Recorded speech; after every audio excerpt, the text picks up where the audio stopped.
छोटे किसानों की परेशानियों से हर कोई परिचित है। समय समय पर उनके सशक्तिकरण की मांग भी उठी है। हमारे आदरणीय शरद पवार जी और कांग्रेस के भी हर किसी ने, हर सरकार ने कृषि सुधारों की वकालत की है।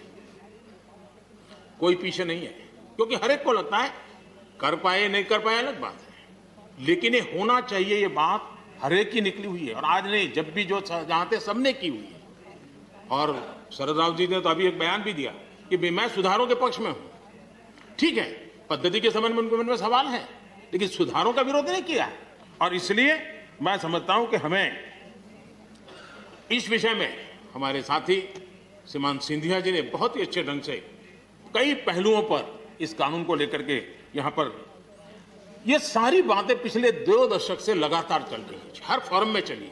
ऐसा नहीं है कि कोई हमारे आने के बाद, हर ने कहा और हर एक को लगा कि अब समय आ गया, हो जाए, अब समय आ गया। ये ठीक है, फुट स्टॉप कॉमा कोई इधर उधर हो सकता है, कोई ये दावा नहीं कर सकता है कि भाई हमारे समय की सोच बहुत ही बढ़िया थी। मैं भी दावा नहीं कर सकता हूं कि हमारे समय की सोच बढ़िया है, 10 साल के बाद कोई नई सोच आ ही नहीं सकती। ऐसा नहीं होता है जी। ये समाज जीवन परिवर्तनशील होता है। आज के समय हमें जो ठीक लगा, चलो चले, आगे सुधार करेंगे, नई चीजों को जोड़ेंगे। यही तो प्रगति का रास्ता होता है जी। रुकावटें डालने से प्रगति कहां होती है जी। और इसलिए लेकिन मैं हैरान हूं, अचानक यू टर्न ले लिया भाई, ऐसा क्यों किया? ठीक है, आप आंदोलन के मुद्दों को लेकर के इस सरकार को घेर लेते हैं, लेकिन साथ साथ किसानों को भी कहते हैं कि भाई बदलाव बहुत जरूरी है, बहुत साल हो गए, अब नई चीजों को लेना पड़ेगा, तो देश आगे बढ़ता है। लेकिन अब मुझे लगता है कि राजनीति इतनी हावी हो जाती है कि अपने ही विचार छूट जाते हैं। लेकिन जो ये सब कर रहे हैं अच्छा है। आदरणीय डॉक्टर मनमोहन सिंह जी यहां मौजूद है, मैं उन्हीं का एक कोट आज पढ़ना चाहता हूं। हो सकता है जो यू टर्न कर रहे हैं वो मेरी बात माने या न माने, मनमोहन सिंह जी की तो बात जरूर मानेंगे। There are other rigidities because of the whole marketing regime set up in the 1930s, which prevent our farmers from selling their produce where they get the highest rate of return. It is our intention to remove all those handicaps which come in the way of India realizing its vast potential as one large common market. ये आदरणीय मनमोहन सिंह जी का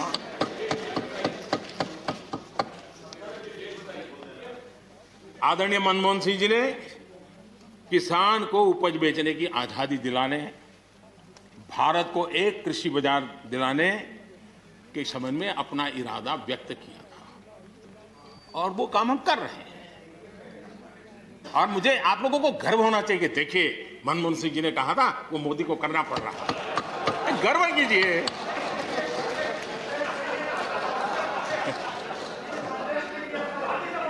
please please. और मजा ये है कि जो लोग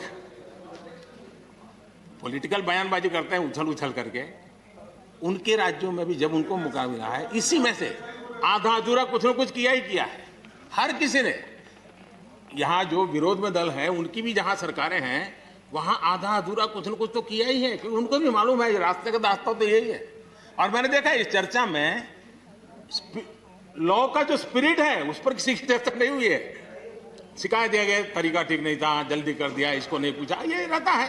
वो तो परिवार में शादी होती है तो भी फूफी नाराज होकर के कहती है मुझे कहां बुलाया, वो तो रहता है।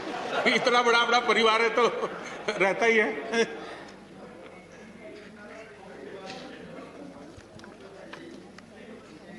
हम कुछ और बातों की ओर भी ध्यान दें।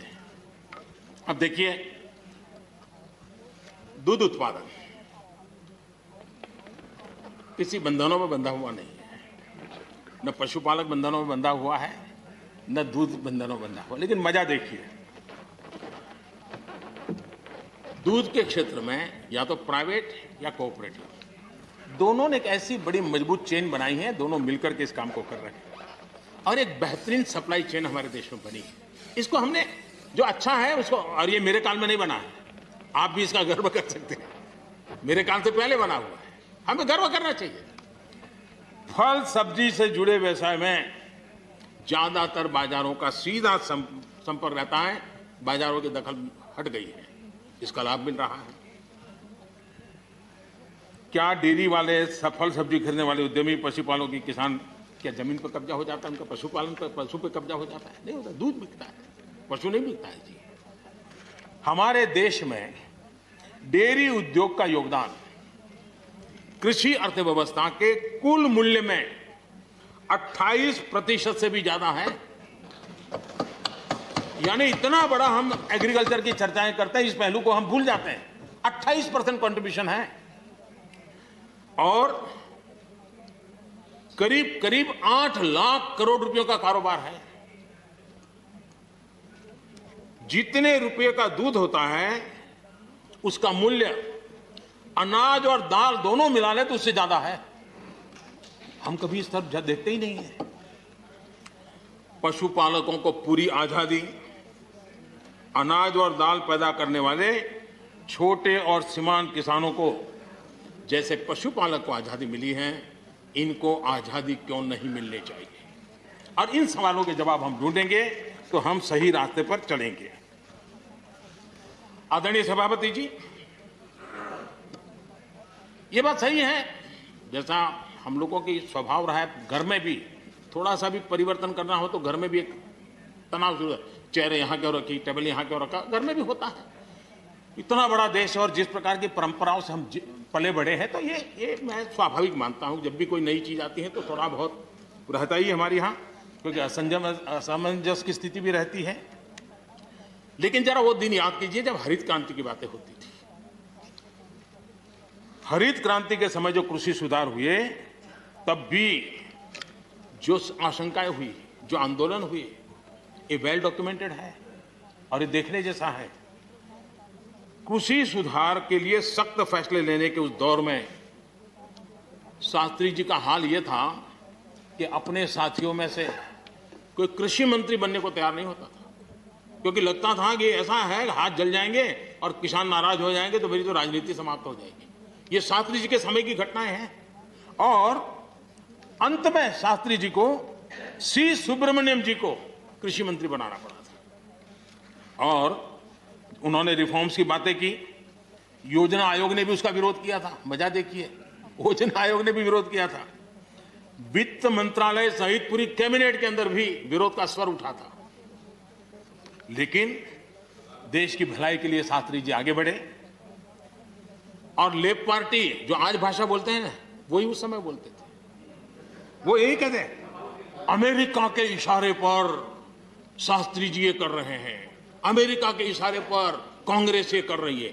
सारा चीज जितना आज मेरे खाते में जमा है ना, वो पहले आपके यहाँ बैंक में अकाउंट में था। सब कुछ अमेरिका के एजेंट कह दिया जाता था हमारे नेता, कांग्रेस के नेताओं को। ये सब कुछ लेफ्ट वाले जो आज भाषा बोलते हैं, वो उस समय भी उन्होंने यही भाषा बोली थी। कृषि सुधारों को छोटे किसानों को बर्बाद करने वाला बताया गया था। देश भर में हजारों प्रदर्शन आयोजित हुए थे, बड़ा मूवमेंट चला था। इसी माहौल में भी लाल बहादुर शास्त्री जी और उसके बाद की सरकार जो करती रही, उसी का परिणाम है कि जो हम कभी PL 480 मंगवा करके खाते थे, आज देश अपने किसान ने अपनी मिट्टी से पैदा की चीजों को खाता है।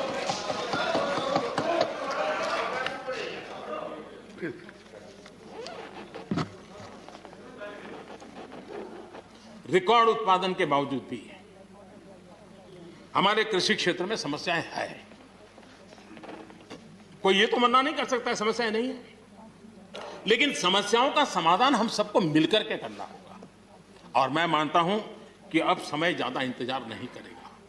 हमारे राम गोपाल जी ने बहुत ही अच्छी बात कही कि उन्होंने कहा कि कोरोना लॉकडाउन में भी हमारे किसानों ने रिकॉर्ड उत्पादन किया।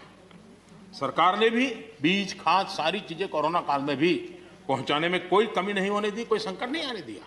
और उसका सामूहिक परिणाम मिला कि देश के पास यह भंडार भरा रहा।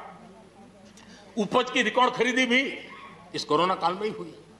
तो मैं समझता हूं कि हमने नए नए उपाय खोज करके आगे बढ़ना होगा। और जैसा मैंने कहा, कोई भी हम कई कानून है, हर कानून में 2 साल 5 साल के बाद, कभी 2 महीने 2-3 महीने के बाद सुधार करते ही करते हैं। हम कोई स्टैटिक अवस्था में जीने वाले लोग थोड़े हैं जी। जब अच्छे सुझाव आते हैं तो अच्छे सुधार भी आते हैं, और सरकार भी अच्छे सुझावों को, और सिर्फ हमारी नहीं, हर सरकार ने अच्छे सुझावों को स्वीकार किया। यही तो लोकतंत्र की परंपरा है। और इसलिए अच्छा करने के लिए अच्छे सुझावों के साथ, अच्छे सुधारों की तैयारी के साथ हम सबको आगे बढ़ना चाहिए। मैं आप सबको निमंत्रण देता हूं, आइए हम देश को आगे ले जाने के लिए, कृषि क्षेत्र की समस्याओं का समाधान करने के लिए आंदोलनकारियों को समझाते हुए हमने देश को आगे ले जाना होगा। हो सकता है कि शायद आज नहीं तो कल जो भी यहाँ होगा, किसी न किसी को ये काम करना ही पड़ेगा। आज मैंने किया है, गालियां मेरे खाते में जाने दो, लेकिन इस अच्छा करने में आप जुड़ जाओ। बुरा हो मेरे खाते में, अच्छा हो आपके खाते में, आओ मिलकर के चले।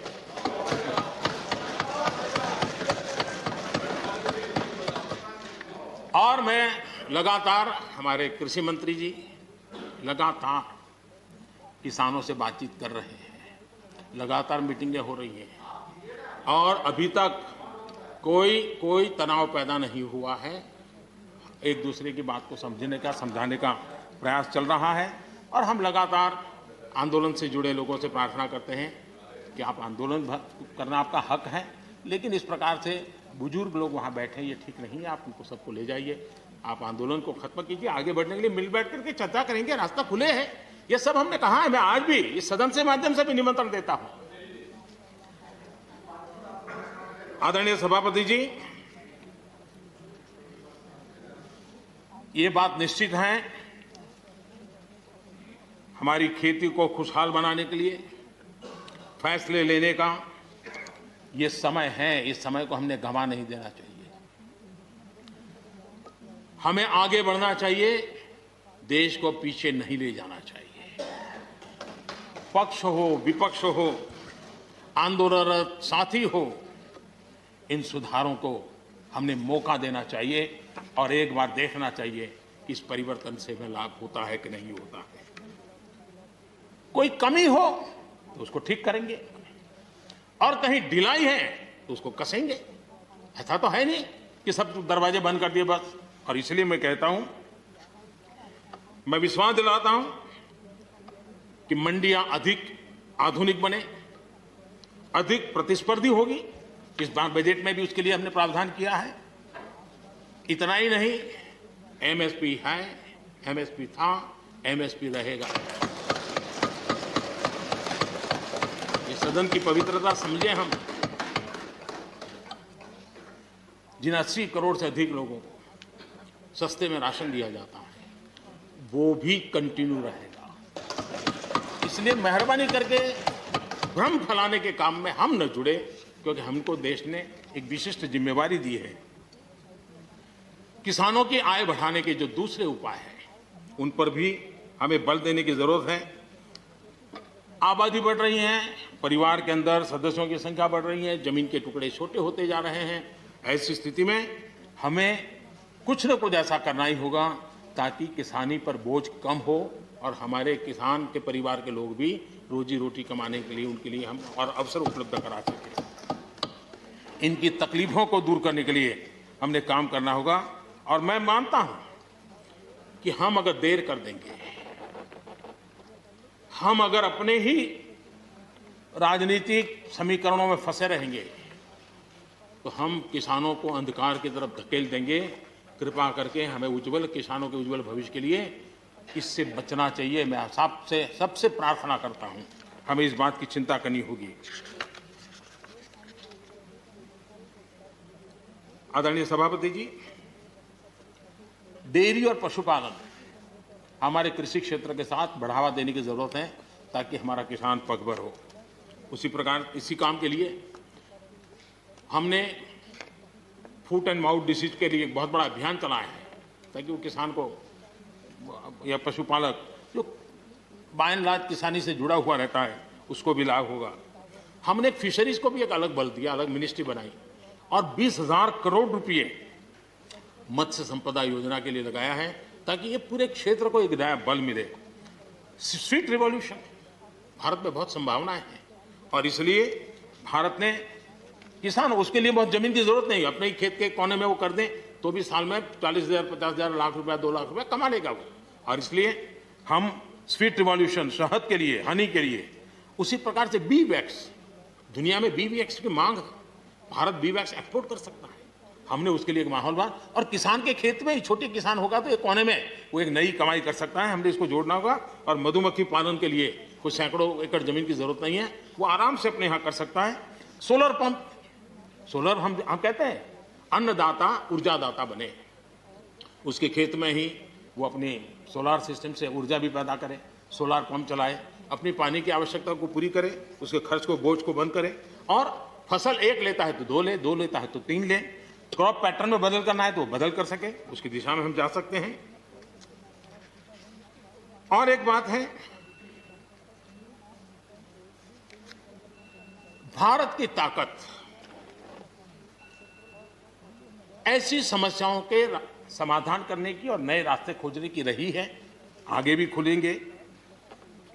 लेकिन कुछ लोग हैं जो भारत अस्थिर रहे, अशांत रहे, इसे लगातार कोशिशें कर रहे हैं। हमें इन लोगों को जानना होगा। हम ये न भूलें कि पंजाब के साथ क्या हुआ। जब बंटवारा हुआ, सबसे ज्यादा भुगतना पड़ा पंजाब को। जब 84 के दंगे हुए, सबसे ज्यादा आंसू बहे पंजाब के, सबसे ज्यादा दर्दनाक घटनाओं का शिकार होना पड़ा पंजाब को। जो जम्मू कश्मीर में हुआ, निर्दोषों को मौत के घाट उतार दिया गया। जो नॉर्थ ईस्ट में होता रहा, आए दिन बम, बंदूक और गोलियों का कारोबार चलता रहा। ये सारी चीजों ने देश को किसी न किसी रूप में बहुत नुकसान किया है। इसके पीछे कौन ताकतें हैं, हर समय हर सरकारों ने इसको देखा है, जाना है, परखा है। और इसलिए हमें उस जज्बे से इन सारी समस्याओं के समाधान के लिए हम तेजी से आगे बढ़े। और हम ये न भूलें कि कुछ लोग हमारे, खास करके पंजाब के, खास करके सिख भाइयों के दिमाग में गलत चीजें भरने में लगे हैं। ये देश हर सिख के लिए गर्व करता है। देश के लिए क्या कुछ नहीं किया इन्होंने,